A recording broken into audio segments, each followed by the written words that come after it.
Hubungan Iran dengan Azerbaijan memanas setelah jet tempur Israel menyerang Teheran pada Sabtu 26 Oktober lalu. Iran menuding Azerbaijan memberikan akses pangkalan udaranya Setalcay untuk Israel. Adapun pangkalan udara ini terletak 170 km dari perbatasan Iran dengan Azerbaijan. Sejumlah saksi mata lokal Iran mengungkapkan kondisi sebelum serangan di kompleks fasilitas militer Shahrut. Disebutkan setidaknya terlihat 4 rudal menghantam gedung yang datang dari arah Laut Kaspia.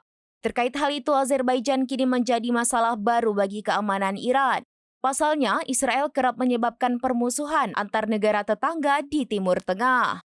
Salah satu contohnya seperti yang baru terjadi saat ini antara Baku, ibu kota Azerbaijan, dengan Iran.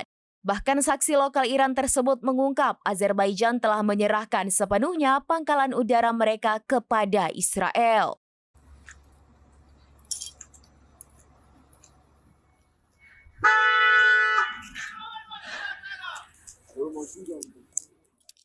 Download Tribun X sekarang, menghadirkan lokal menjadi Indonesia.